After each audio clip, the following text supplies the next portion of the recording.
La sœur Rose va prier pour la parole de Dieu.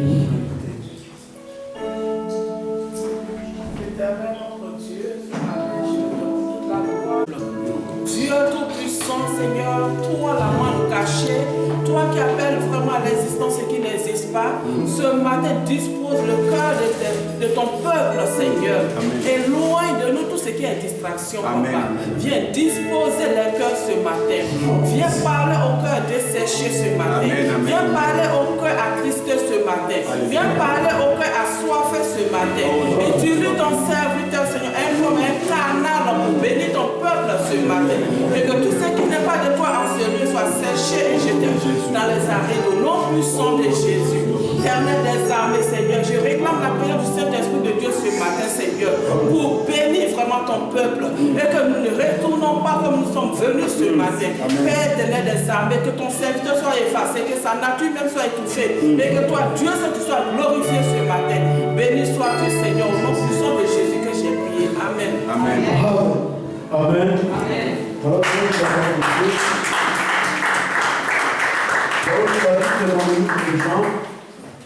Jean chapitre 9. Ouvre ta Bible. Nous allons rapidement faire la lecture de la parole de Dieu. Maintenant, nous allons lire la Bible. Maintenant, nous allons lire la parole de Dieu.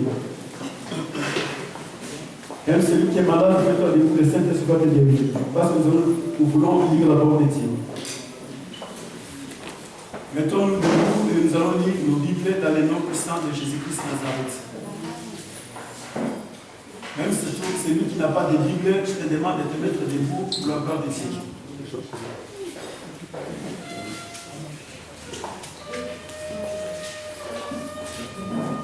Amen. Amen. Je demande à toute l'assemblée de se mettre debout parce que nous voulons lire la parole de Dieu. Nous allons lire la Bible dans le livre de Jean chapitre 9. Jean chapitre 9, verset 1 à 10.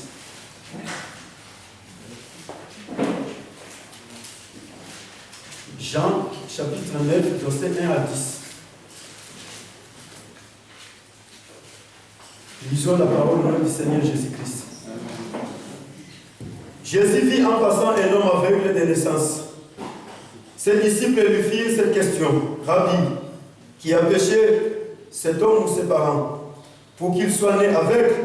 Jésus répondit, c'est péché, mais c'est afin que ce n'est pas que lui ou ses parents aient péché, mais c'est afin que les œuvres de Dieu soient manifestes en lui.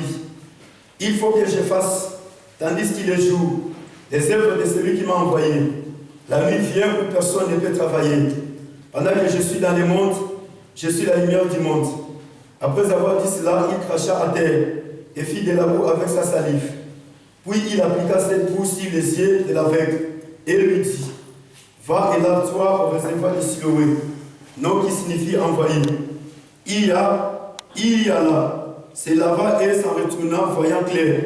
Ses voisins et ceux qui auparavant l'avaient connu comme un mendiant disaient, n'est-ce pas là celui qui se tenait assis et qui mendiait? Les uns disaient c'est lui, d'autres disaient non, mais il lui dit, mais il lui ressemble. Et lui-même disait, c'est moi. Ils lui dirent donc, comment tes yeux ont-ils été ouverts? Il répondit, l'homme qu'on appelle Jésus a fait de la boue, a oué mes yeux et m'a dit, va au réservoir de Siloé et lave-toi. J'y suis allé, je me suis lavé et j'ai découvert la vie. Parole du Seigneur. Amen. Alléluia. Amen. Nous allons nous asseoir, que Dieu nous bénisse au nom de Jésus-Christ.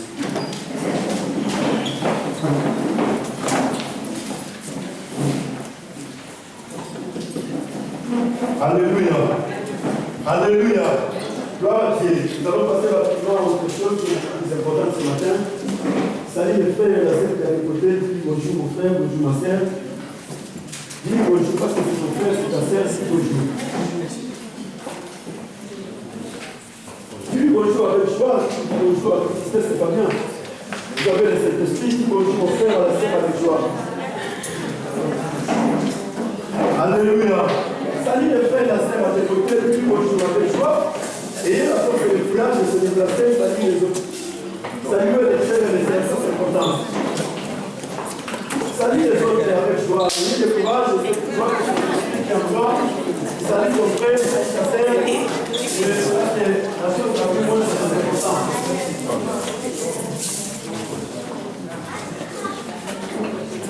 Alléluia. Alléluia.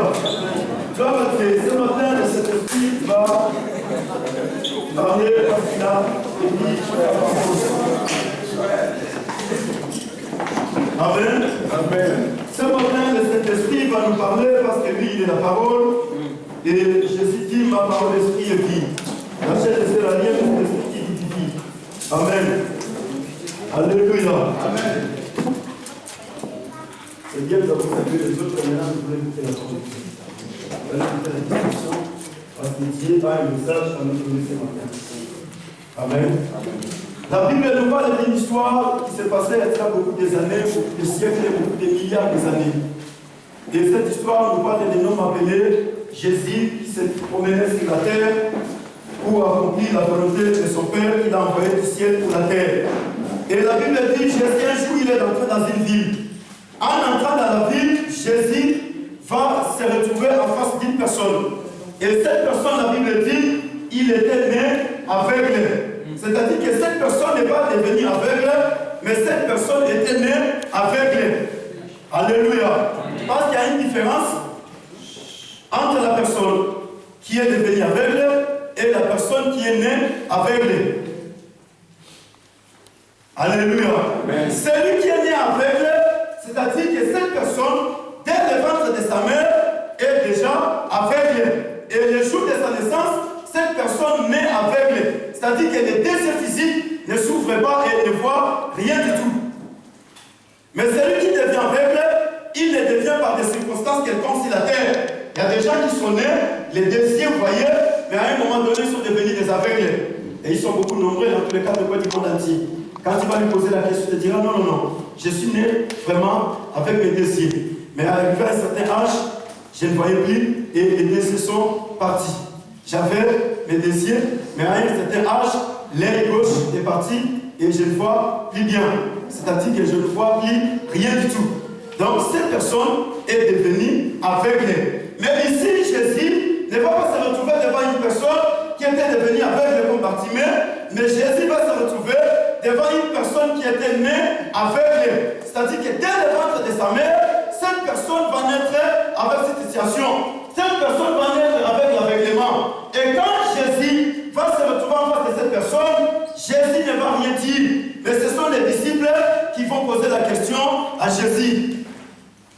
Alléluia. Amen. Jésus ce jour-là ne va pas ouvrir sa bouche pour parler. Mais ce sont les disciples qui vont poser la question. Et ils vont demander au Seigneur Jésus-Christ, qui a péché pour que cet enfant soit né aveugle? Alléluia. Amen. Ah, je crois que si c'était toi et moi, ce jour-là, on allait directement retourner dans la rhétorique. N'est-ce pas? Mais la Bible dit, Jésus va donner la réponse aux disciples. Jésus dira, ce n'est ni lui, ni ses parents qui ont péché. Mais cet enfant est né aveugle pour qu'afin que les œuvres de Dieu soient manifestées. Et Jésus va continuer à leur dire, je peux faire l'œuvre de celui qui m'a envoyé aussi longtemps qu'il a encore jour. La nuit vient où personne ne travaille. Aussi longtemps que je suis encore dans le monde, je suis la lumière du monde. Alléluia. Amen. Alors le problème des disciples était de savoir qui avait péché pour que cet enfant soit né aveugle. C'est-à-dire, c'est son père, c'est sa mère, ou c'est bien l'enfant lui-même qui a péché. Mais un enfant qui était dans le ventre, comment va-t-il pécher dans le ventre? Retourner vers la normale. Un enfant dans le ventre a la capacité de faire un péché? Non. Non, n'est-ce pas? Oui. Mais les disciples, ils ont posé la question de savoir qui a péché pour qu'il soit né aveugle. C'est-à-dire lui-même, il a péché, ou bien ce sont ses parents. Alléluia. Retournez un petit peu dans la normale. Les bébés qui sont dans le ventre peuvent faire un péché? Non? Non. Pourquoi? Tu ne connais rien, nous ensemble. Alléluia. Amen. Les bébés qui sont dans le ventre de sa mère peuvent faire un péché? C'est déjà le péché? Non, n'est-ce pas? Et si on disait oui? Et si on disait oui, il peut pécher? C'est pas possible? Ah voilà. Des fois, il a dit c'est possible. L'Esprit nous montre c'est possible. Parce que les disciples ils ont posé une question. Qui a péché? C'est cet enfant qui a péché ou bien ce sont ses parents qui ont péché? C'est-à-dire que l'enfant aussi peut pécher dans les ventres de sa mère, n'est-ce pas? Hein? Non, mais retournons à la normale de l'enfant dans les ventres de sa mère peut ou ne pas pécher, n'est-ce pas? Fifi, vas-y. Hein?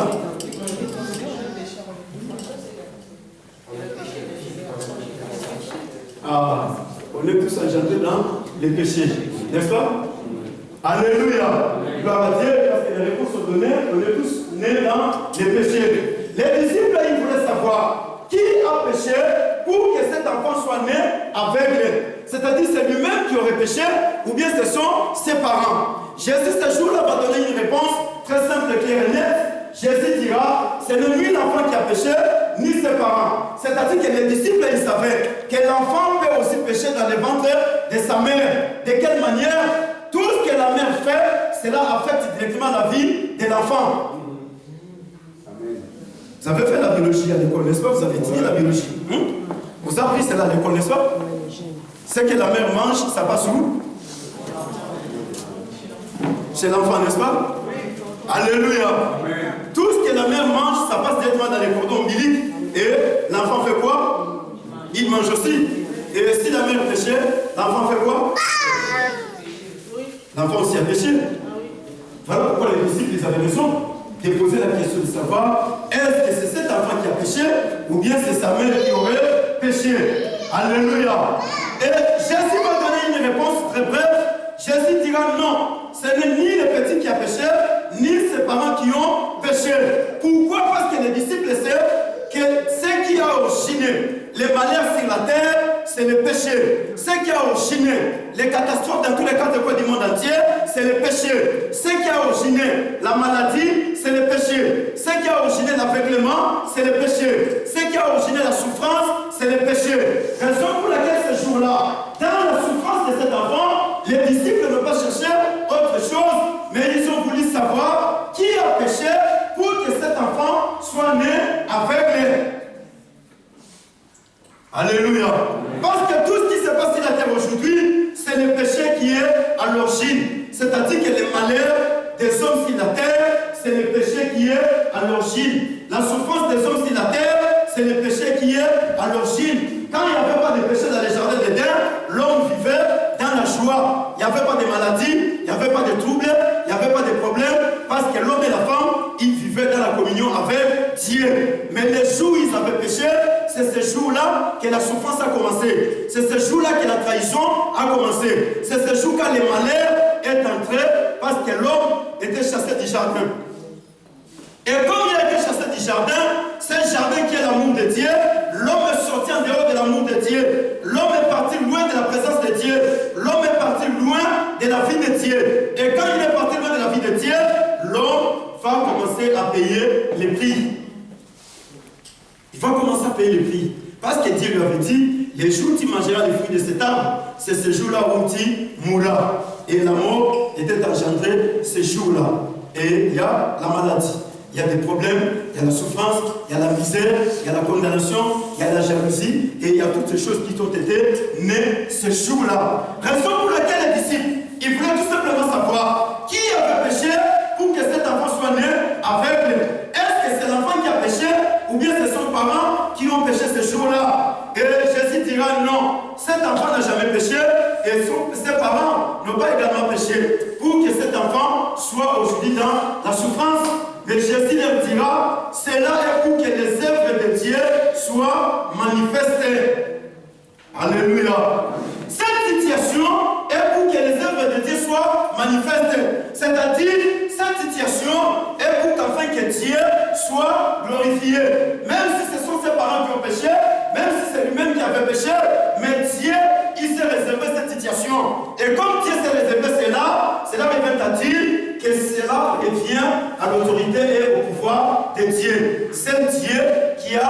l'autorité de faire quelque chose pour la vie de cet enfant. Ses parents n'ont rien à faire. Tout le monde, dans tous les 4 coins du monde entier, n'ont rien à faire. Mais si ce n'est que Dieu lui-même, raison pour laquelle Jésus va dire, c'est pour qu'enfin que les œuvres de Dieu soient manifestes dans la vie de cet enfant. Et raison pour laquelle Dieu m'a envoyé sur la terre. Je suis venu pour que les œuvres de Dieu puissent se glorifier. Et cette situation est réservée à Dieu lui-même. Alléluia. Cette situation est seulement pour Dieu lui-même. C'est-à-dire, même les apôtres, ils ne peuvent rien faire. Même les évangélistes ne peuvent rien faire. Les intercesseurs ne peuvent rien faire. Alléluia. Écoutez mon frère, écoute ma soeur, si la terre est vivante, il y a des situations, c'est la chose tellement réservée à Dieu lui-même. Il y a des choses que les hommes sont en train de traverser la terre. Il y a des problèmes, il y a des maladies, il y a des épreuves, il y a des difficultés que les hommes sont en train de traverser. Il y a des attaques et des choses qui viennent, mais ces choses ne sont pas parce que l'homme avait péché hier, ne sont pas parce que ses parents ont péché hier, mais cela est pour que Dieu un jour puisse se glorifier. C'est-à-dire que c'est Dieu lui-même qui se réserve cette situation. Raison pour laquelle Jésus, ce jour-là, il a donné la réponse, c'est pour qu'enfin que les œuvres de Dieu soient manifestées. Amen. Alléluia. Raison pour laquelle il y a des personnes que tu verras sur la terre en train de passer dans les épreuves. Laisse cette personne passer dans les épreuves. Ne la touche pas.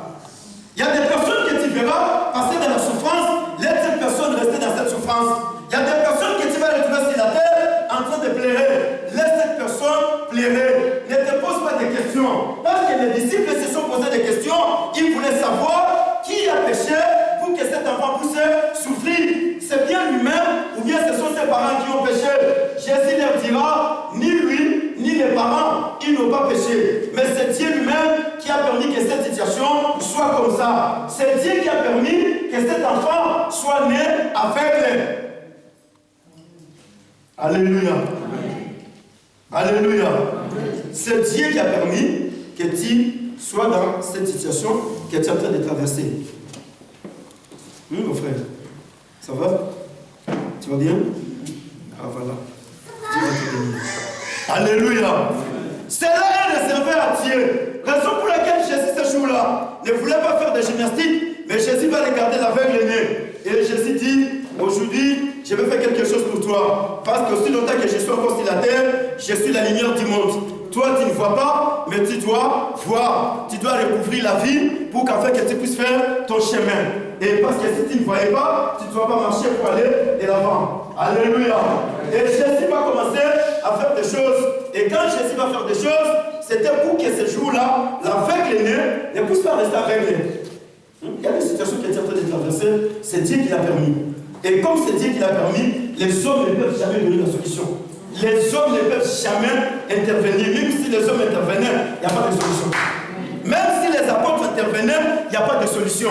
Même si les intercesseurs du monde entier intervenaient, il n'y a pas de solution. Même si les diacres de tous les 4 coins du monde entier s'associaient pour intervenir, il n'y a pas de solution. Pourquoi? Parce que ce problème, c'est Dieu lui-même qui est l'auteur. C'est Dieu lui-même qui est le responsable. C'est Dieu lui-même qui tient cette situation entre ses mains. Et comme c'est Dieu lui-même qui le tient, Dieu n'a pas besoin que les hommes puissent intervenir dans cette situation. Il y a des situations, les hommes vont intervenir et il y a la solution qui va être donnée. Alléluia. Il y a des situations, les médecins vont intervenir et il y a la guérison. Il y a des situations, les médecins vont intervenir, il n'y a pas de guérison. Voilà pourquoi vous verrez, avec la même maladie, les gens vont à l'hôpital. Celui-ci il a le cancer, l'autre également a le cancer. Et on arrive dans un même hôpital, tous les deux, devant les mêmes médecins. Celui-ci est guéri, l'autre va mourir avec la même maladie. Dis-moi, pourquoi ça se passe comme ça? Celui-ci est venu avec le diabète, l'autre également avec le diabète. Celui-ci va être guéri et celui-là va mourir avec le diabète. Pourquoi? On a donné les mêmes médicaments, n'est-ce pas? C'est les mêmes médicaments, n'est-ce pas? Et pourquoi l'autre est mort, l'autre est guéri? Alléluia. Pourquoi?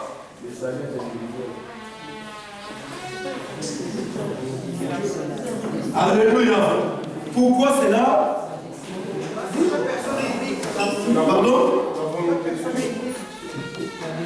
Parce que c'est la volonté de Dieu. Voilà, le frère a donné une très bonne réponse. Parce que c'est la volonté de... Alléluia. Raison pour laquelle il y a des gens qui sont en train de pleurer. Il y a des gens qui sont en train de se poser des questions. Hier, j'ai vu quelqu'un qui se disait, mais avec des médecins, on a vraiment trouvé des médecins impossibles et des hommes capables. Ces médecins-là qui ont vraiment fait des études dans des grandes universités. Mais avec sa maladie, avec des médicaments qu'on a donnés, cette personne est morte.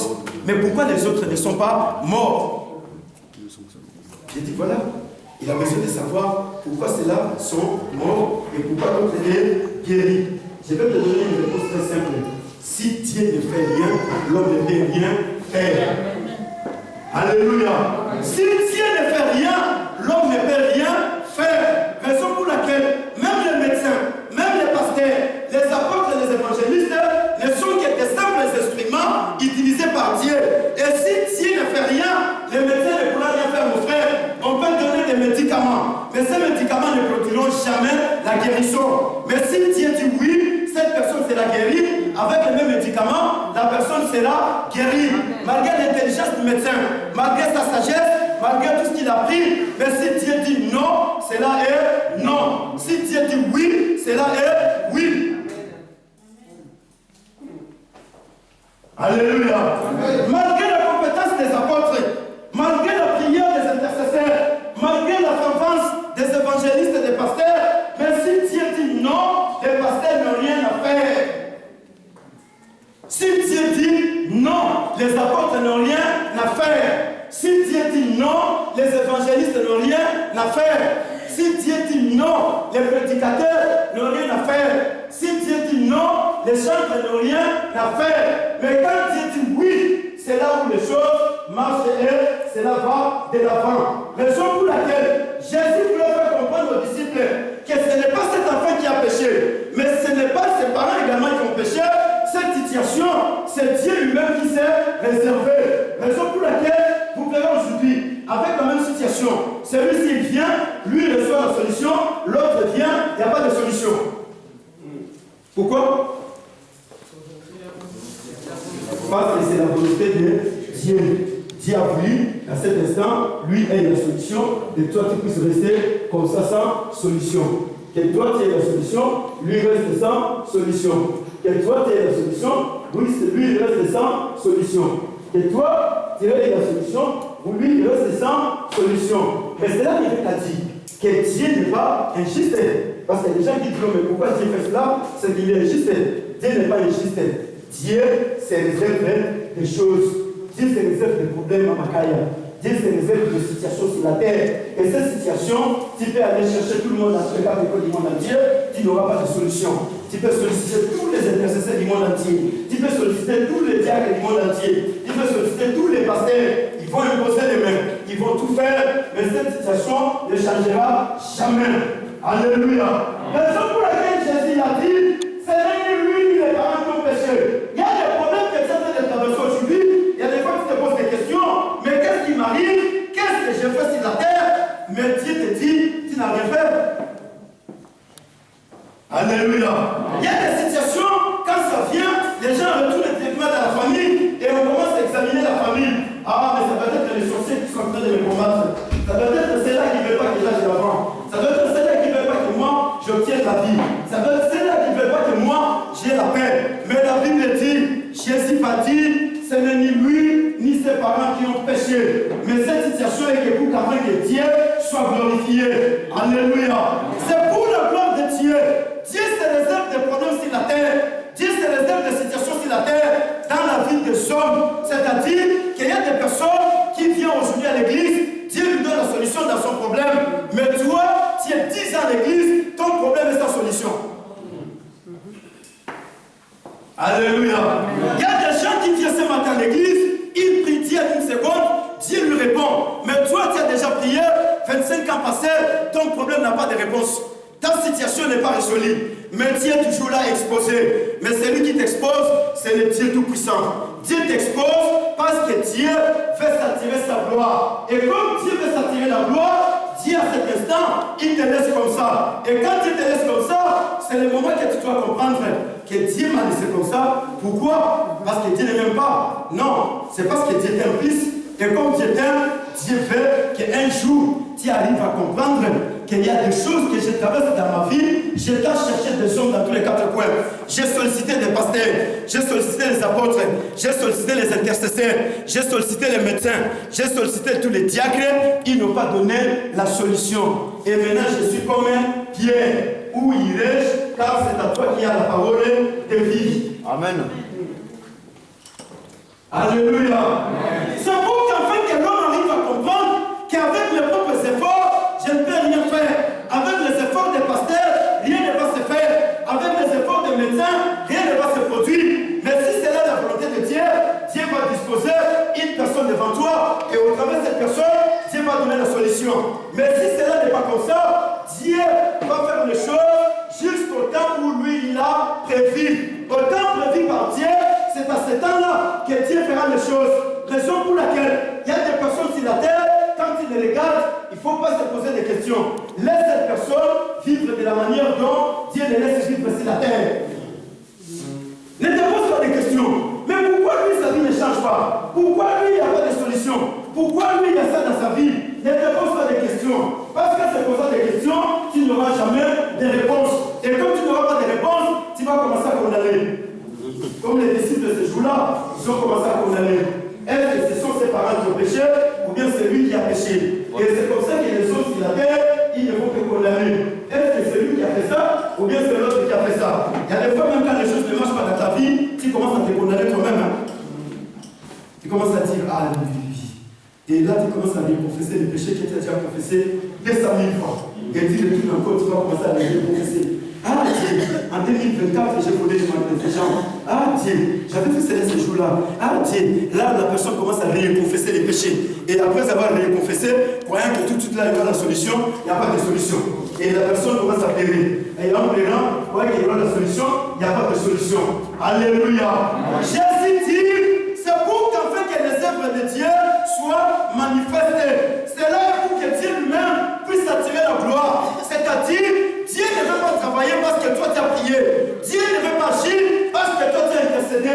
Dieu ne veut pas agir parce que tu as consulté quelqu'un. Mais Dieu veut agir parce que lui-même a prévu d'agir. Et quand Dieu lui-même va agir, c'est là où tu diras gloire à Dieu. Mais si tu agissais parce que toi tu as prié, tu diras c'est à cause de mes prières. Et comme j'ai beaucoup prié, c'est comme ça que Dieu m'a répondu. Voilà pourquoi tu as beaucoup prié. Et jusque-là, tu es en train de pleurer, il n'y a pas d'exaucement. Tu as beaucoup gêné. Jusque-là, tu te poses encore des questions. Mais comment je vais maintenant prier? Je vais maintenant comment faire pour que Dieu puisse me donner la solution? De quelle manière, quel verset biblique que je vais encore chercher pour bien prier? Alléluia. Mais la Bible dit, c'est pour qu'afin que les œuvres de Dieu soient manifestées. Il y a les œuvres des hommes et il y a les œuvres de Dieu. Il y a ce que Dieu lui-même fait automatiquement. Et il y a des choses que Dieu utilise les apôtres. Il y a des choses que Dieu utilise les pasteurs. Il y a des choses que Dieu utilise les évangélistes. Il y a des choses que Dieu va utiliser les intercesseurs. Et Dieu va collaborer avec les intercesseurs. Vous allez prier pour lui, je vais le guérir. Vous allez prier pour cette personne, je vais faire ça. Toi, tu vas prier pour lui, je vais faire ça. Il y a des choses, Dieu va utiliser les apôtres. Dieu va utiliser les pasteurs. Dieu va utiliser les évangélistes. Dieu va utiliser les prophètes. Dieu va utiliser les médecins, je les répète. Dieu va utiliser les banquiers qui à tes côtés. Mais il y a des choses, tu vas y aller chez les banquiers te dira, je n'ai pas de solution pour toi. Mais si mon banquier, le banquier te dit, oui, je suis ton banquier, mais je n'ai pas de solution. Je n'ai pas d'argent pour te donner. Si tu vas chez les médecins, le médecin te dit, mais je ne vois pas quel est le médicament que je vais te donner. Avec cette maladie, moi, avec tout ce que j'ai appris à l'université, je suis au bout. Et je ne sais plus qu'est-ce que je vais encore faire. Alléluia. Mais c'est à cet instant que Dieu vient. C'est à ce moment que Dieu au ciel va commencer maintenant à trouver une solution pour toi. Raison pour laquelle cet enfant dont tout le monde regardait, cet enfant qui était aveugle, cet enfant qui était méprisé par tout le monde, cet enfant qui pleurait dans son cœur parce qu'il ne voyait pas. Alléluia. Être aveugle, c'est difficile, hein? Parce qu'on ne sait pas dans quelle direction on va partir. On te prend par la main. Soit on te donne les bâtons, prends les bâtons et tu vas commencer à bouger les bâtons. Et c'est par les bâtons que tu vas être conduit. Soit quelqu'un qui te tient par la main et il va commencer à te conduire. Il te dit non, non, non, ici il y a un trou, il faut sauter, tu vas sauter. Non, non, non, ici il y a ça, il faut faire ça, tu dois faire ça. Mais le corps tout entier est en bon état. Et ce sont les désirs qui ne voyaient pas. Et comme les désirs ne voient pas, c'est là où maintenant les problèmes se posent. Mais Jésus dit, aussi longtemps que je suis encore dans le monde, je suis la lumière du monde. Comme il a encore jour, laissez-moi faire les œuvres de celui qui m'a envoyé. Alléluia. Jésus va proclamer la parole. Jésus dit aussi longtemps que je suis sur la terre, je suis la lumière du monde. Et comme je suis encore ici, je dois faire les œuvres de celui qui m'a envoyé. Celui qui m'a envoyé, c'est mon Père. Et mon Père m'a envoyé pour qu'afin que ses œuvres soient manifestes dans la vie des hommes, pour qu'afin que sa gloire puisse se manifester, pour que sa puissance et son autorité puissent agir dans la vie des hommes. Et Jésus dit, il est encore jour, je dois faire les œuvres de celui qui m'a envoyé. Alléluia. Amen. Il est encore jour. Et la nuit vient. Là où personne ne travaille. Je reste. La nuit vient. Là où personne ne travaille. Est-ce que tu sais qu'il y a la nuit qui vient pour toi? Est-ce que tu sais qu'il y a la nuit qui vient dans ta vie? Alléluia. Hier, tu avais quel âge? Et aujourd'hui, tu as quel âge? Hier, tu avais 10 ans, n'est-ce pas? Et aujourd'hui, tu as encore 10 ans? Non. Hier, tu avais 15 ans, n'est-ce pas? Et aujourd'hui, tu as encore 15 ans? Hier, tu avais 12 ans, n'est-ce pas? Et aujourd'hui, tu as encore 12 ans? La nuit vient. La nuit vient. Là où personne ne travaille. Cette nuit dont Jésus parlait, c'est une nuit prophétique. Ce n'est pas cette nuit où les gens vont dormir. Alléluia. Cette nuit que Jésus parlait, c'était un langage biblique. C'est-à-dire, Jésus voulait se référer de beaucoup de choses. Et ces choses que Jésus voulait se référer, Jésus voulait tout simplement faire comprendre aux disciples que le temps va. Et comme ce temps va partir, moi je suis encore sur la terre. Le temps que Jésus parlait, c'était le temps où Jésus va disparaître sur la terre. C'est-à-dire que d'ici peu de temps, je ne serai plus sur la terre. Et comme je ne serai plus sur la terre, il y a une nuit qui vient dans ma vie. Cette nuit, c'est la mort de la croix. Je vais mourir sur la croix. Et quand je vais mourir sur la croix, la nuit, je ne saurai plus travailler. C'est-à-dire que pendant le temps où je vais mourir, je ne peux plus rien faire. Pendant le temps où je serai enterré, je ne peux plus rien faire. Parce que pendant tout ce temps, je serai inoptisé, je serai paralysé. Et comme je serai paralysé, je vais être enterré. Oh, quelqu'un qui est enterré, peut-il encore travailler? Non. Alléluia. Jésus savait qu'il va disparaître sur la terre. Il va monter sur la croix à cause du péché de l'humanité. Et en mourant sur la croix, Jésus ne va plus rien faire. Jésus savait que je vais être enterré. Et quand il va être enterré, il ne fera plus rien. Parce qu'à ce moment, il est devenu immobile. Et comme il est devenu immobile, un immobile ne peut rien faire. Mais aussi longtemps que je suis encore en vie, laisse-moi faire les œuvres de celui qui m'a envoyé. Et comme celui-là, il m'a donné la vie, il m'a donné la force, je vais faire ses œuvres. Car quand la nuit viendra, je ne saurai plus rien faire. Oh, cette nuit, c'est une nuit prophétique, frère. Il y a des gens aujourd'hui, pour servir Dieu, ils attendent jusqu'à ce qu'ils auront 50 ans. Oh, quand tu auras 50 ans, tu ne vas pas servir Dieu. Tu ne sauras pas. Parce que tu ne sauras pas comprendre véritablement les choses de Dieu à l'âge de 50 ans. Fouti. Tu ne sauras pas. Il y a des gens qui attendent pour servir Dieu quand ils auront des voitures. Ah non, non, non, moi pour servir Dieu, c'est juste à ce que j'aurai une voiture. Aussi longtemps que je n'ai pas de voiture, je ne peux pas servir Dieu. Il y a des gens qui s'attendent, moi pour servir Dieu, jusqu'à ce que j'aurai l'argent. Quand j'aurai l'argent, c'est comme ça que je vais servir Dieu. Il y a des gens qui attendent pour servir Dieu jusqu'à ce que je vais me marier. Quand je vais me marier, c'est comme ça que je vais servir Dieu. Jésus dit, la nuit vient, là où personne ne peut travailler. Frère, à un certain âge, tu ne sauras pas servir Dieu. À un certain âge, tu ne sauras rien faire dans ta vie. Mais à cet âge, Dieu t'a donné la grâce pour que tu comprennes que moi, à cet âge, je dois faire les choses que Dieu me demande de faire. Parce que je ne serai plus toujours au même âge. Tu n'auras plus le même âge à 10. Demain, tu auras 30 ans. Après-demain, tu ne vas plus avoir 30 ans. Tu auras 50 ans. Après 50 ans, tu auras 60 ans. Après 60 ans, c'est fini pour toi. Tu vas à la retraite. Je dis les gens sont à la retraite. Hein? Alléluia. Et les gens sont partis à la retraite. Pourquoi? Parce que le temps est arrivé. La nuit vient où personne ne peut rien faire. C'est-à-dire que la nuit, les hommes normaux, ils ne travaillent pas. Ceux qui travaillent la nuit, ce sont les sorciers. Ce sont les démons qui travaillent pendant la nuit. Et Jésus voulait tout simplement nous faire comprendre qu'aussi longtemps que Dieu m'a donné la force, Dieu m'a donné sa vie, je vais faire les œuvres de celui qui m'a envoyé. Oh, il y a de ceux qui attendent pour servir Dieu quand il y aura des Sheraton, quand j'aurai des grandes maisons, quand j'aurai une femme avec des enfants, quand j'aurai de belles voitures, quand j'aurai un bon travail, quand j'aurai la nationalité française, quand j'aurai ça, la nuit vient, là où personne ne peut rien faire. Peut-être que tu auras la nationalité à l'âge de 80 ans. Et qu'est-ce que tu vas faire avec? Alléluia. Qu'est-ce que tu vas faire avec? Peut-être que tu auras ce que tu es en train de penser là dans ton cœur à un certain âge. Mais Dieu dit, le temps est celui-ci.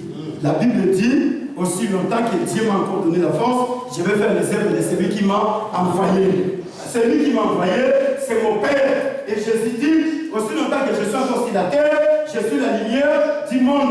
La nuit vient là où les hommes normaux ne travaillent pas. La nuit, ce sont les sorciers qui travaillent. La nuit, ce sont les charlatans. La nuit, ce sont les marabouts qui travaillent. La nuit, ce sont les féticheurs qui travaillent. Mais les personnes normales, ils ne travaillent pas la nuit. Qu'est-ce qu'il faut? Ils vont se reposer.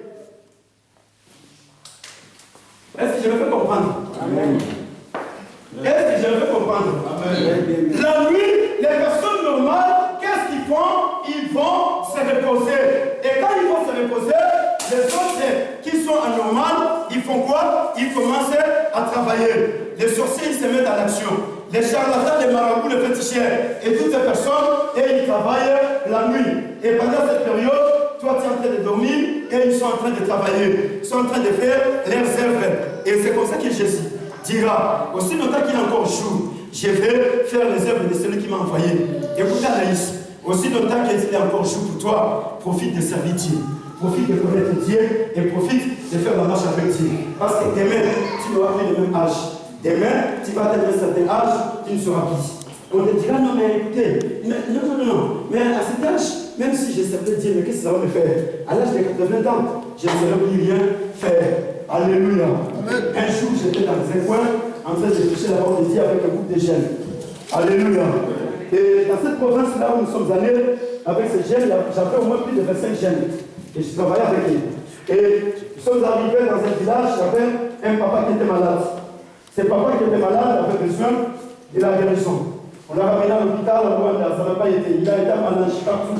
On a consulté tous les vrais médecins. Ça n'a pas été. On l'a fait retourner chez lui au village. Et dans la ville où nous sommes arrivés, il y a les diacres de l'église qui nous disent, écoutez, parce que dans notre village, il y a un papa qui est là-bas. On a beau prier pour lui. Mais ce papa n'a jamais dit qu'il faut. Il a été à l'hôpital. Les médecins l'ont consulté. Il a rien de ses fait. Mais s'il y a moyen, tu connais l'histoire. Oui. Et s'il y a moyen, vous pouvez y aller là-bas, prier pour ce papa. Ce papa, il avait déjà 80 quelques années. Et avec les 80 quelques années, les papas verront des jeunes de 18 ans, des jeunes de 19 ans, des jeunes de 20 ans, des jeunes de 25 ans, tout autour de lui. Et quand les papas voient tous ces jeunes, il va commencer à pleurer. Et quand il va commencer à pleurer, il dit, si à votre âge, moi j'allais connaître Dieu, ma vie ne serait pas ce qu'elle est aujourd'hui. Amen. Si à votre âge, moi j'allais servir Dieu, ma vie ne serait pas ce qu'elle est aujourd'hui. Si ma vie est complètement détruite aujourd'hui, parce que quand j'étais à votre âge, je n'avais jamais connu Dieu. Et personne ne m'a parlé de Dieu. Et je ne savais pas qu'il y a un Dieu qui existe. J'avais des maisons à Luanda, j'avais des maisons à Lubang. Aujourd'hui, il n'y a plus rien. Pourquoi? Parce que mes enfants n'ont pas connu Dieu. Et ils ont tout vendu. Le papa, il a commencé à pleurer. Et nous avons prié. Dieu a fait ce qu'il fallait faire. Nous sommes partis. Et jusqu'à aujourd'hui, je marche avec cette parole dans mon esprit. Quand je me souviens de la parole de ce papa, j'ai dit Dieu aide-moi, parce qu'il y a quelqu'un qui m'avait donné conseil. Continue à aimer Dieu, continue à s'attacher à Dieu, continue à servir Dieu, parce qu'à ton âge, Dieu t'a fait grâce de les connaître et de les servir. Moi, je n'ai pas eu cette grâce jusqu'à cet âge de 80 ans où je suis en train de mourir. Et il a accepté Jésus comme Seigneur et Sauveur. Et il dit que je meurs en paix. Pour moi, ce qui est important, la mort dans la paix, parce qu'à cet âge, je ne saurais plus rien faire. Alléluia. La vie vient là où personne ne peut travailler. C'est-à-dire qu'à un certain âge, il y a des choses que tu es en train de faire aujourd'hui, demain tu ne les feras pas. Il y a des courses que tu es en train de faire aujourd'hui, demain tu ne sauras plus les faire. Il y a des gymnastiques que tu fais aujourd'hui, demain tu ne les feras pas. Mais comme Dieu te donne le temps, Dieu te donne la vie, Dieu te donne la forme santé, c'est le temps de comprendre qu'avec tout ce que Dieu est en train de me donner, je dois connaître Dieu et je dois servir Dieu. Je dois profiter de ce que Dieu me donne. Jésus dit, aussi longtemps que je suis dans le monde, je suis la lumière du monde. Alléluia. C'est-à-dire que Jésus voulait faire comprendre à cet enfant que même si tes yeux ne voient pas, mais il y a une véritable lumière. Cette lumière, c'est moi. Je suis capable de te donner la lumière. Je suis capable d'ouvrir tes yeux et que tu commences à voir de nouveau. Et ce jour-là, la Bible dit, Jésus va prendre de la boue. Et quand Jésus prend la boue, Jésus va mélanger la boue avec sa salive. Pose-toi la question, mais la boue avec la salive, qu'est-ce que ça va produire? Alléluia. Et quand Jésus prend la boue et la salive, Jésus va mélanger. Quand Jésus va mélanger, qu'est-ce que Jésus va faire? Jésus va prendre de la boue et cette salive, il va encore mettre dans les yeux de l'enfant qui était né aveugle. Quelqu'un qui ne voit pas, tu lui mets encore la boue. Est-ce que tu es sérieux? Alléluia. Quelqu'un qui ne voit pas, tu prends la boue, tu lui mets encore dans ses deux yeux. Tu es sérieux? Tu n'es pas sérieux? Mais oui, c'est sérieux, il n'est pas sérieux. Mais comment un aveugle qui ne voit pas, tu vas lui faire encore devenir aveugle? Mais tu lui condamnes encore, n'est-ce pas? Tu ne feras plus. Voilà, je te tape encore la boue et c'est fini pour toi. Alléluia. Alléluia. Jésus va prendre de la boue ce jour-là. Jésus va prendre de la salive ce jour-là et Jésus va mélanger et il va mettre cela dans les yeux de cet enfant qui était né aveugle. Parce que Jésus, il a dit, je suis la lumière du monde. Aussi longtemps que je suis encore dans ce monde, c'est moi qui éclaire le monde. C'est moi qui donne la véritable lumière. Même le soleil, c'est moi qui l'avais fait. Même la lune, c'est moi qui l'avais fait. Les étoiles, c'est moi qui les ai établies. Et je suis capable de t'ouvrir encore les cieux d'une manière pour qu'enfin que tu arrives encore à voir clairement les choses. Et Jésus va prendre de la boue et la salive. Pose-toi la question, pourquoi Jésus ce jour-là va prendre de la boue et la salive? Mais devant Bartimée, Jésus n'a pas pris la boue et la salive. Qu'est-ce que Jésus a fait? Jésus lui a dit, ta foi t'a sauvé. Découvre la vie. Bartimée, il a découvert la vie. Ta foi t'a sauvé. Recouvre la vie. Et les yeux de Bartimée ce jour-là, c'était ouvert. Mais devant cet enfant qui était né aveugle, Jésus ne va pas lui dire, ta foi t'a sauvé, recouvre la vie. Mais Jésus retourne dans sa parole. Jésus dit, c'est pour qu'en fait que les œuvres de Dieu soient manifestées. C'est pour que la gloire de Dieu soit manifestée, frère. Or, la gloire de Dieu ne peut pas se manifester avec ta foi. Mais la gloire de Dieu se manifeste avec la souveraineté de Dieu lui-même. Parce que si la gloire de Dieu se manifeste avec ta foi, tu diras c'est à cause de ma foi que Dieu a fait des choses. Mais Jésus, ce jour-là, n'a pas besoin de la foi de cet enfant. Et Jésus, il va retourner les choses dans la création. Amen. Jésus va retourner les choses dans la création. Jésus va prendre de la terre. Or, il savait que c'est de la terre que l'homme était tiré. Et Jésus va prendre de cette terre, il va commencer à la façonner. Jésus savait que l'homme est ressuscité de la terre. Et Dieu, il a dit, de la terre qui a été pris, dans la terre également dit, retournera. Or, cet enfant n'est pas devenu aveugle, mais il était né aveugle. Et pour découvrir la vie, il fallait lui faire retourner dans la création. Amen.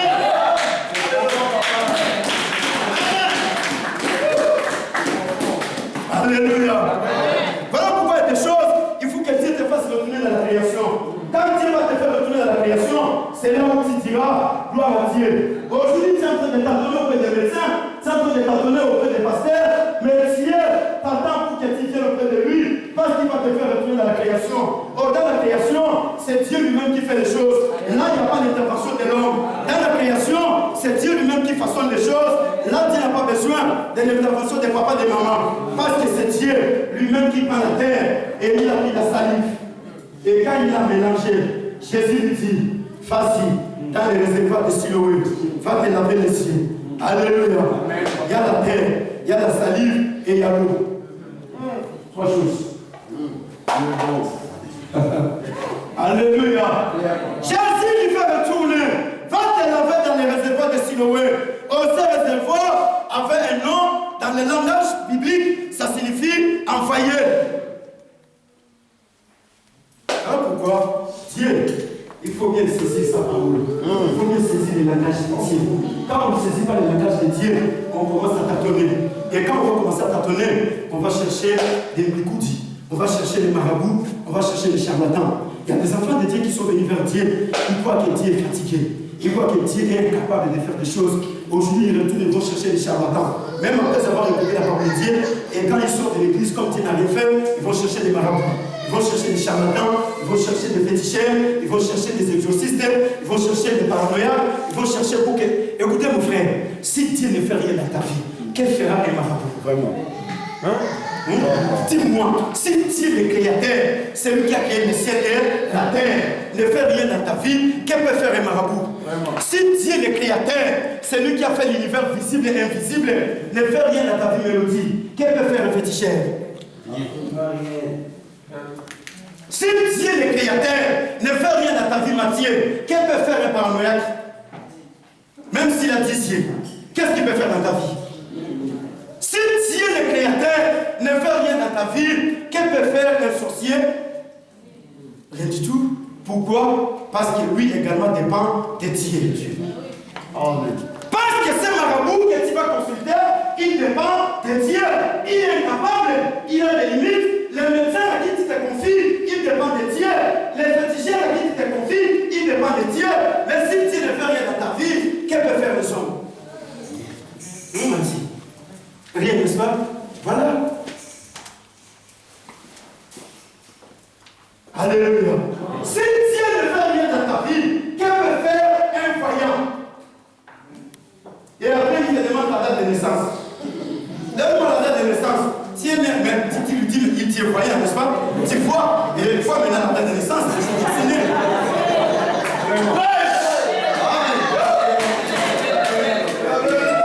Alléluia. Mais il est voyant. Dis-lui, mais tu vois les choses. Oui, il faut maintenant le lieu où je suis né et ma date de naissance. Et donne-les-moi. Et on te demande aussi la date de naissance. Toi aussi, tu es là en train de donner. Non, je suis né le 25 avril 2544. Mais est-ce que tu es normal? Tu es normal? Non. Parce que si je suis normal, je vais dire au voyant, toi tu vois bien les choses, n'est-ce pas? Alors je n'ai rien te dire. Allez, commence à dire les choses, commence à faire les choses. Tu connais les lieux où je suis né, tu connais la date de naissance, tu connais tout, parce que tu es un voyant. Mais je me pose des questions, les gens, on leur demande, comment s'appelle ton copain là? Mais comment tu connais pas son nom? Mais tu es voyant. Comment t'appelles ton père? Mais tu es voyant, comment tu connais pas le nom de mon père? Alléluia. Pourquoi tout ça? Parce que les hommes sont devenus des aveugles. Et comme les hommes sont devenus des aveugles, il faut que le Seigneur vienne avec la boue. Il faut que le Seigneur prenne la salive et prenne de l'eau pour ouvrir les cieux. Oh, il y a un plus grand problème, frère. Si tu tombes dans l'aveuglement spirituel, c'est fini pour ta vie. Il serait mieux être aveugle qui ne voit pas avec ses deux propres yeux. Mais quand tu tombes dans l'aveuglement spirituel, c'est là où il y a le plus grand problème. Aujourd'hui, les hommes et les femmes sont tombés dans l'aveuglement spirituel, sont devenus des aveugles spirituels. Et comme tout le monde est devenu aveugle spirituel, c'est là où il y a le plus grand problème. Parce que la Bible dit, les dix de ce siècle a aveuglé l'intelligence de tous les hommes sur la terre pour qu'ils ne voient pas la splendeur de l'évangile de la gloire du Fils de Dieu. Les dix de ce siècle, le diable il a aveuglé l'intelligence spirituelle. Les hommes sont devenus spirituellement aveugles. Dieu il est là, Dieu te dit, je vais faire ça pour toi. Mais non, comme Dieu n'a pas fait les choses aujourd'hui, je vais chercher marabout. Mais qu'est-ce que le marabout fera pour toi? Qu'est-ce que le féticheur fera pour toi? Qu'est-ce que le sorcier fera pour toi? Qu'est-ce que le charlatan fera pour toi? Qu'est-ce qu'il va faire?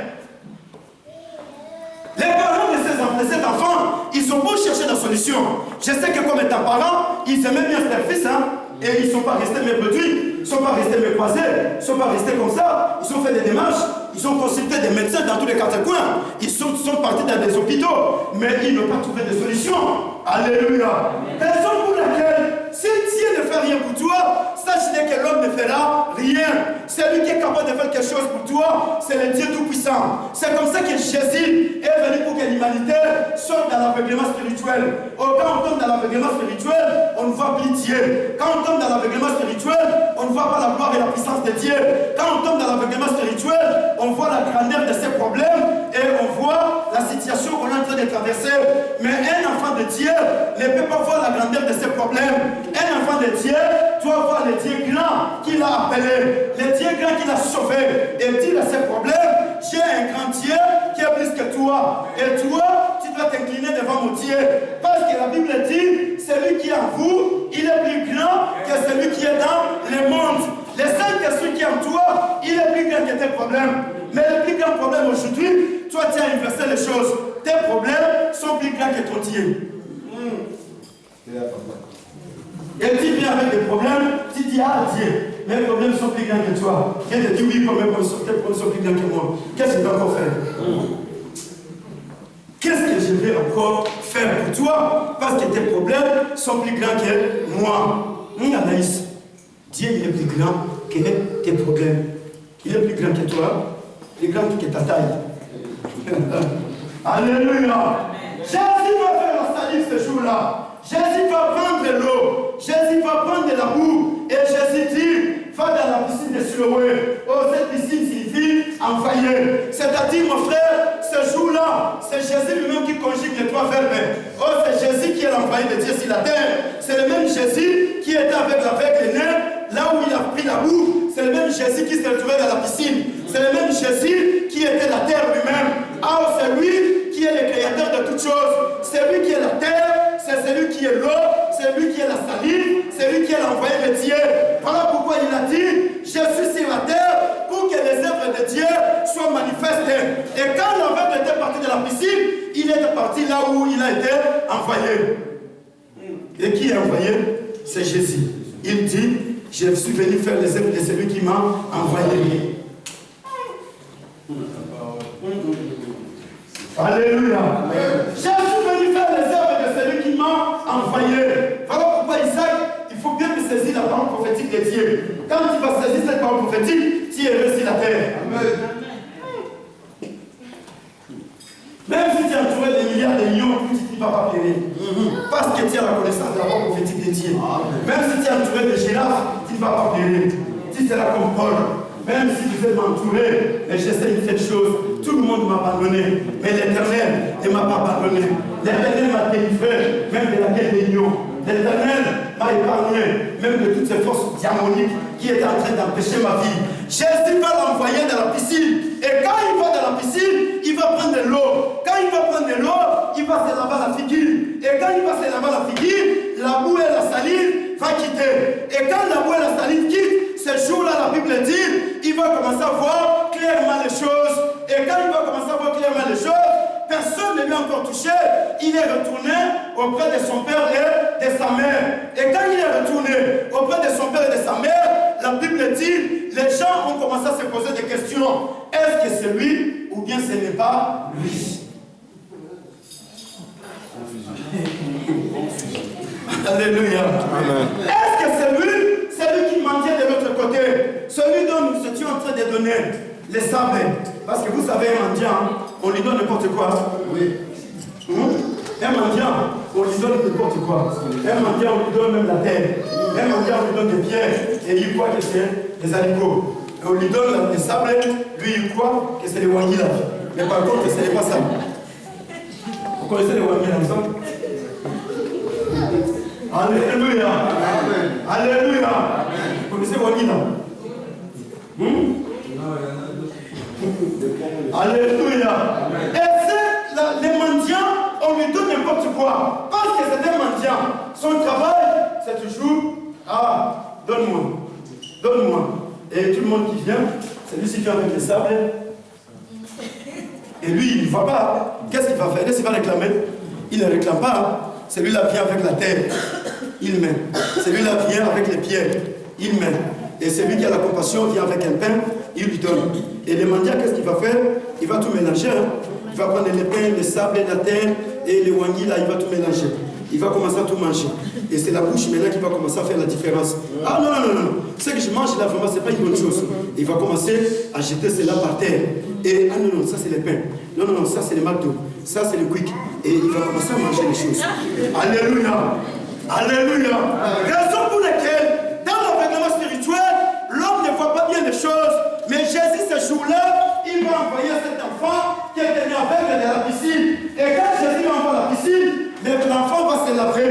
Et quand il se lave de la figure, la Bible dit, il va commencer à bien voir. Il a commencé à voir les choses clairement. Et quand il va commencer à voir les choses clairement, les gens vont commencer à lui poser des questions. Écoutez mon frère, il n'y a que l'eau véritable de Dieu qui est capable de t'enlever de l'aveuglement spirituel. Cet aveuglement, c'est Dieu qui est capable de par son Saint-Esprit. Oh, l'eau, c'est l'image du Saint-Esprit de Dieu. C'est le Saint-Esprit, frère, qui est capable de t'ouvrir les véritables yeux spirituels.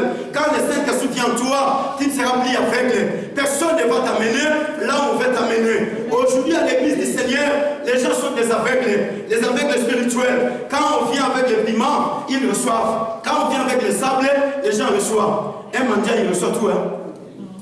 On vient avec la terre, les gens reçoivent. On vient avec les piments, les gens reçoivent. On vient avec les sables, les gens reçoivent. Pourquoi? À cause de l'aveuglement spirituel. Et maintenant, quand la lumière vient, les gens ne voient pas la véritable lumière. C'est comme ça que quand le Saint-Esprit vient pour donner la véritable vie de Dieu, quand la véritable parole de Dieu vient, les gens n'arrivent pas à accepter la véritable parole. Mais quand les choses de vitilité arrivent, les gens sont contents. Hein? Ah non, non, non. Aujourd'hui, on va vous laver les pieds. Parce que vos pieds sont sales et c'est comme ça que vous serez bénis. Là, on va faire des quais ici. Hein. On va faire des quais. Et vous verrez jusqu'à la porte. Il y aura des gens qui vont commencer à entrer. Et après avoir lavé les pieds, les gens sont toujours les mêmes. Aujourd'hui, on va faire la consultation prophétique. On va consulter tout le monde. Et venez. Et il y a les scanners prophétiques et il y a la consultation. On met quelqu'un là-bas. Bon, pour voir les prophètes, il faut donner 50 €. Et avant de passer à la consultation prophétique. Mais quand Jésus te dit, crois seulement, tu feras la gloire de Dieu. Non, non, non. J'ai besoin de payer 50 €. Ramène-moi cet argent. J'en ai besoin. Viens avec cet argent, j'en ai besoin. Tu as donné l'argent aux consultations prophétiques. Qu'est-ce que la consultation prophétique t'a donné? Tu es passé par les scanners prophétiques. Non, non, non, ici il y a les scanners prophétiques. Les gens sont scannés. Et dans ces scanners prophétiques, depuis que tu es passé, rien n'est sorti, la maladie est encore cachée en toi. Mais quand les gens vont dans un scanner, on voit tout ce qui est caché en eux, n'est-ce pas? Mais toi, depuis qu'on t'a fait passer dans les scanners prophétiques, rien n'est sorti, tout est encore caché. Mais tu continues toujours à pleurer, tu continues à condamner Dieu, tu continues à condamner les familles, tu continues à condamner les hommes et les femmes dans tous les quatre coins du monde. Mais tu es passé par les scanners prophétiques. Mais pourquoi les scanners prophétiques n'ont pas fait sortir toute chose? Parce que les hommes et les femmes sont devenus des aveugles spirituels. Et comme les gens sont des aveugles spirituels, ils croient que ce sont ces choses qui sauvent. Ce sont ces choses qui délivrent. L'homme ne délivre personne, mon frère. Lui ne délivre personne, ma sœur. Les bétons ne délivrent personne. Aujourd'hui, les gens, pour accepter que Dieu est en train de faire les choses, il faut qu'on leur donne des balais. Quand vous allez tourner chez vous, prenez les balais et vous allez commencer à balayer toute la maison et les démons vont partir. Les démons ne partiront jamais avec les balais. Parce que les démons eux-mêmes, ils tiennent les balais et tous les jours sont en train de balayer les maisons. Tous les jours, ils sont en train de balayer les maisons. Mais on donne des balais aux gens pour balayer les maisons pour que les démons puissent sortir. Les démons ne sortiront jamais. Les démons, ils obéissent car ils savent non. C'est le nom de Jésus-Christ de Nazareth. C'est le nom de Jésus-Christ que les démons font partir. Parce que Jésus-Christ lui-même, il a dit, à mon nom, vous chasserez les démons. Mais chasse les démons au nom de Jésus-Christ, ils vont partir. Ayez la foi, c'est tout. Jésus n'a pas dit, aujourd'hui il y a des gens qui se promènent avec des piments dans des poches. Et quand ils arrivent quelque part, non, je suis le prophète Mamboueni. Et les prophètes Mamboueni avec du piment. Qu'est-ce qu'il y a Mamboueni? Ici, il n'y a pas de poissons pour manger avec du piment. Alléluia. Alléluia. Oh non, non, non, non. Ici, je vais faire quelque chose. Qu'est-ce que tu vas faire ici? Ici, tu n'as rien à faire. Ici, on a besoin de l'eau qui fait recouvrir la vie. L'eau, c'est le Saint-Esprit de Dieu. L'eau, c'est la parole sans mélange, mon frère. La parole sans interprétation des hommes. C'est la parole pure qui vient de Dieu lui-même. Quand la parole véritable entre dans ton esprit sera libéré. Quand la parole véritable prend place dans ton cœur sera libéré. Quand la parole véritable prend place dans ton âme est complètement libérée. Même si tu as été condamné par les hommes, mais quand la parole véritable entre dans ta vie, la condamnation tombe. Quand la parole véritable prend place dans ta vie, les épreuves tombent, les malédictions sont parties, parce que c'est la parole de Dieu qui a l'autorité au-dessus de tout. Alléluia. Cet enfant s'est lavé dans la piscine ce jour-là. Mais aujourd'hui, les gens ne veulent pas se laver dans la piscine. Les gens veulent tout simplement recevoir les arachides. Les gens reçoivent de l'autre côté les sables. Les gens, ils sont en train de recevoir des choses. Aujourd'hui, l'église de Dieu est devenue un lieu de théâtre. Un lieu de sketch. Un lieu de comédie. Là où les comédiens sont en train de s'exercer dans leur comédie. Maintenant, on comédien avec la comédie à l'église de Dieu. Et je vous ai dit au nom de Jésus-Christ. Amen. Alléluia. L'église du Seigneur est devenue un lieu de comédie, un lieu de théâtre. Pour que les enfants de Dieu croient réellement que Dieu m'a guéri, il faut qu'ils tombent. Quand ils ne tombent pas, ils ne croient pas que Dieu l'a guéri. Qui te dit que pour que tu sois guéri, tu vas tomber? Vraiment, vraiment. Amen. Oh. Qui te dit cela? Et c'est écrit où dans la Bible? C'est écrit où? Alléluia. C'est-à-dire que pour les gens, quoi que réellement Dieu a fait quelque chose dans ma vie, les gens ont besoin de sensations. Les gens veulent vraiment, ah non, oui. Je sens réellement que là-bas, Dieu a touché. Je sens réellement que Dieu a fait cela. Mais Dieu n'a pas besoin que tu pousses les sentir. Dieu a besoin que tu acceptes. Que quand tu vas accepter, c'est comme ça que tu verras les choses s'opérer. Mais quand tu n'acceptes pas et tu as besoin de sensations, c'est comme ça qu'aujourd'hui, l'église du Seigneur est devenue un lieu de démonstration. Et pour que les gens démontrent que réellement ils ont la puissance, ils viennent à l'église de Dieu. Et cette puissance, c'est même pas une puissance qui vient pour transformer les vies des gens. Mais Jésus dit, l'Esprit du Seigneur est sur moi, parce que le Seigneur m'a oint pour annoncer la bonne nouvelle aux pauvres, parce que le Seigneur m'a oint pour guérir ceux qui ont les cœurs brisés. Alléluia. C'est ça le travail de l'Esprit de Dieu. Le travail du Saint-Esprit, c'est pour annoncer la bonne nouvelle aux pauvres, pour qu'afin que ceux qui sont dans la pauvreté sortent de cette pauvreté. Le travail du Saint-Esprit, c'est de guérir ceux qui ont les cœurs brisés, mais ce n'est pas de faire tomber les gens comme des bêtes. Alléluia. Et tu tombes, tu te relèves, tu ne nous amènes rien du tout. Mais si c'est Dieu qui te fait tomber, Dieu doit te donner un message. Dieu, quand il était tombé, il a reçu un message de la part de Dieu. Parce que c'est le Saint-Esprit qui l'a fait tomber en extase. Paul, quand il était tombé, les cieux étaient devenus aveugles. Le Saint-Esprit lui a donné un message.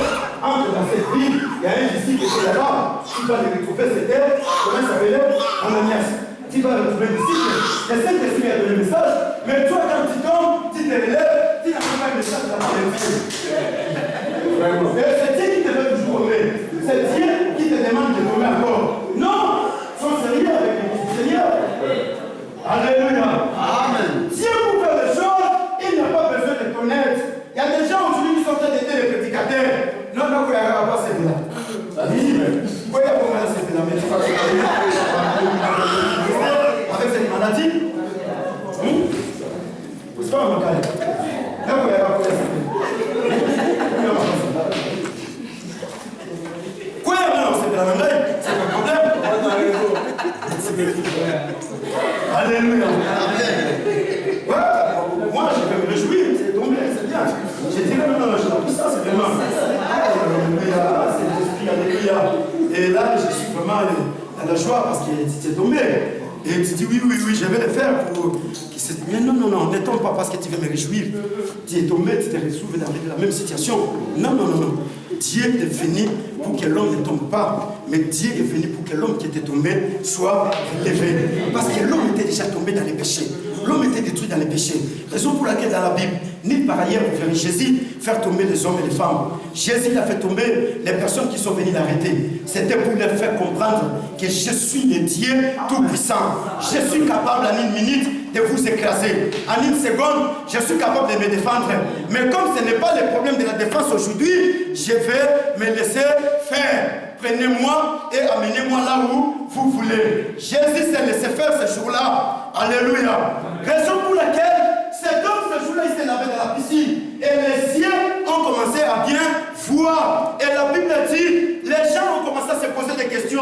Est-ce que c'est lui ou bien ce n'est pas lui? Alléluia. Est-ce que c'est lui ou bien ce n'est pas lui? Écoutez frère, quand Dieu fait quelque chose dans ta vie, les gens vont le remarquer. Mais si Dieu ne fait rien, les gens ne remarqueront rien. Les gens vont commencer à se poser des questions. Mais est-ce que c'est Michael ou bien c'est pas Michael? Michael, on l'avait connu, hein? C'était un grand chômeur qui ne voulait pas travailler. Mais maintenant, il commence à travailler. Ah, Dieu soit loué, Dieu lui a donné bon emploi. Ah, mais c'est lui. Mais ses frères, on l'avait connu. Il était un grand niveau. Mais maintenant, il ne boit plus du vin. Ah, Dieu soit loué.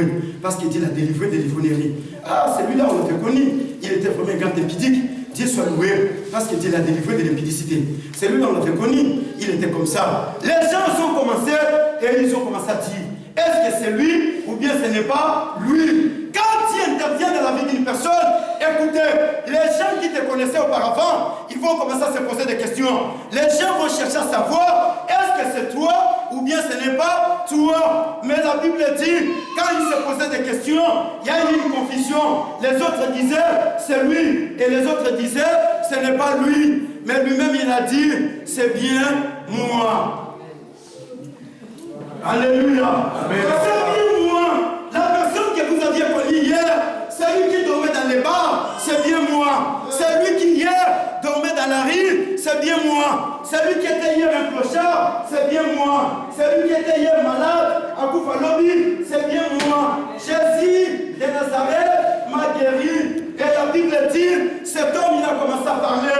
C'est lui dont vous aviez connu hier, que rien ne pouvait se faire dans sa vie, c'est bien moi. C'est lui dont vous aviez dit, rien ne changera dans sa vie, mais c'est lui qui change les choses, il est venu dans ma vie. Donc celui-là, c'est lui le maître des temps et des circonstances. Il agit dans les temps et dans les circonstances. Quand il agit dans ta vie, il y a un changement. Et ce changement, il est remarquable à tout le monde. Amen. Amen. Tout le monde va le remarquer. Qu'il y a quelque chose qui s'est passé dans la vie de cette personne. Il y a une nouveauté qui est venue dans la vie de cette personne. Il y a une nouvelle vie qui est entrée dans la vie de cette personne. Et ils ont commencé à dire, c'est bien lui ou bien ce n'est pas lui. Mais lui-même il a dit, c'est bien moi. Mon Dieu, c'est bien moi. Voilà notre thème de ce matin. Amen. Alléluia. C'est bien moi. C'est lui dont vous aviez connu hier. C'est lui dont vous vous moquiez de lui hier. Mais c'est bien moi. Et on lui a posé la question de savoir comment cela est arrivé et que tu puisses découvrir la vie. Alléluia. Comment cela est arrivé et que tu sois restauré dans ta vie? Comment? Écoutez la réponse. Un homme qui est appelé. Un homme qui est appelé. Il a fait quoi? Il a commencé à expliquer. Il n'a rien caché. Il a pris la boue, il a mélangé avec la salive. Et il a dit, va dans la piscine de Siloé, va te laver. Et la Bible dit, j'ai fait comme Jésus m'a demandé de faire. La Bible dit, cet enfant, il est parti dans la piscine. Il s'est lavé. Et quand il s'est lavé, il est retourné. Ses yeux ont commencé à voir clairement. Et quand il a commencé à voir clairement, on lui a posé la question de savoir, mais comment cela est arrivé? Parce que toi, tu étais condamné de mourir dans l'aveuglement spirituel. Tu devrais mourir aveugle. Mais qui t'a ouvert les cieux? Mais cet enfant dira, un homme qui est appelé Jésus. Alléluia. Il y a des gens, quand ils te regardent, ils savent que toi tu es condamné dans cette situation. Mais dis-leur, c'est bien moi. Parce que personne ne peut me condamner. Aussi longtemps que Dieu ne m'a pas encore condamné, personne sur la terre ne peut me condamner. Aussi longtemps que Dieu n'a pas encore dit un tout dernier mot pour ma vie, personne, frère. Voilà pourquoi les frères, il a dit, Job, il était au dernier jour de sa vie. Mais Job, il accomplit. Même si mes os sont consumés, même si le corps tout entier est parti, mais j'essaie une seule chose. Si la terre est vivante, au ciel, sous la terre, il y a un homme qui vit. Cet homme-là, il ne meurt jamais.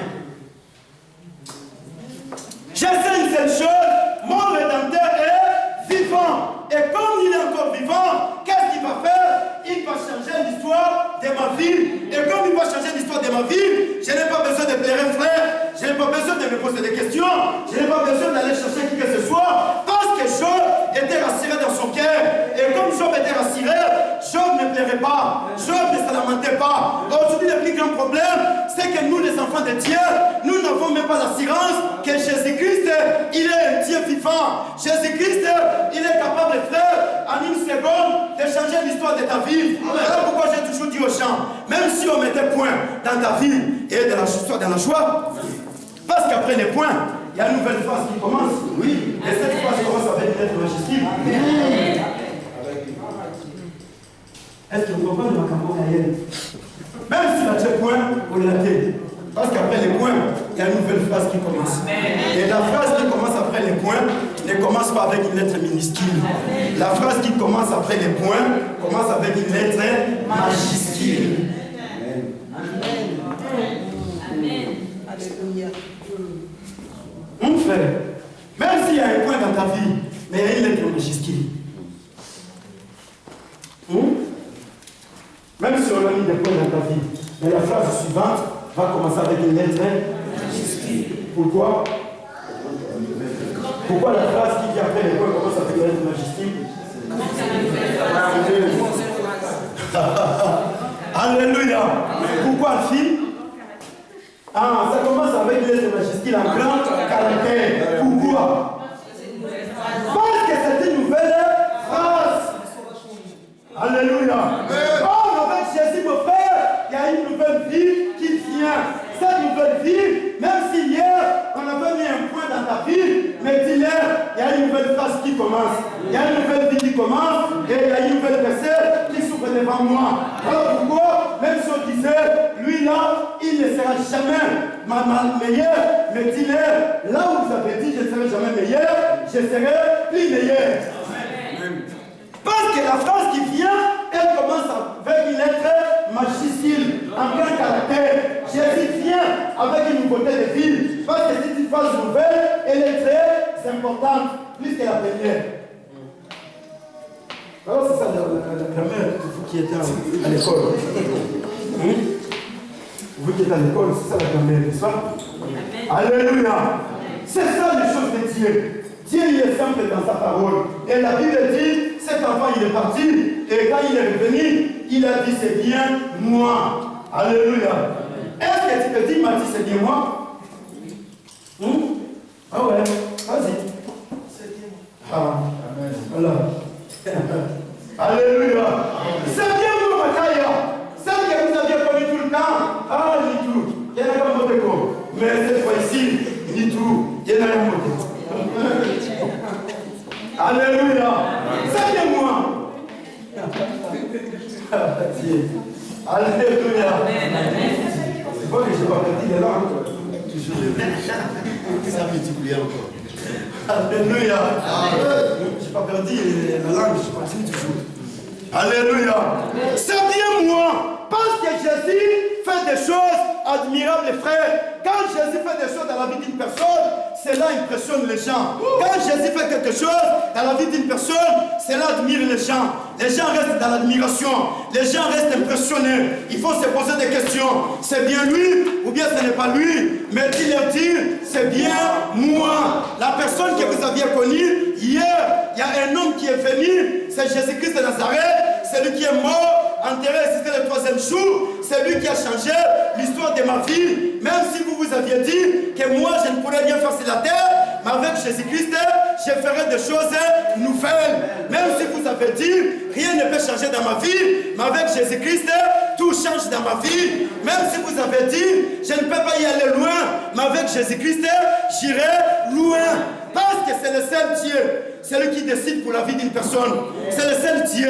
C'est lui qui dit oui ou non pour la vie d'une personne. C'est Dieu le Tout-Puissant. C'est lui le créateur du ciel et de la terre. Voilà pourquoi il a dit, ce n'est ni cet enfant, ni ses parents qui ont péché. C'est pour qu'en fait que les œuvres de Dieu soient manifestées. C'est pour qu'en fait que la gloire de Dieu puisse se manifester. C'est pour qu'en fait que l'autorité de Dieu puisse se manifester. La situation que tu es en train de traverser, ce ne sont pas les sorciers qui t'ont laissé comme ça, mais c'est Dieu qui t'a laissé pour que tu sois encore comme ça. Parce que lui, il a des choses à faire qui demain vont pousser les sorciers à venir te chercher et te poser la question. C'est toi qu'on avait freiné ta vie, oui ou non? Oui, c'est moi. Et qu'est-ce qui est arrivé? C'est lui qui est plus que vous, il est venu dans ma vie. Amen. Alléluia. C'est lui qui sait bien combattre, il vous a combattu. Et aujourd'hui, vous avez fermé la bouche. Jésus, il est là pour. Priscilla, avec Jésus, ferme la bouche. Ne parlez pas. Voilà ce que Jésus fait. Que Dieu vous bénisse au nom de Jésus. Amen.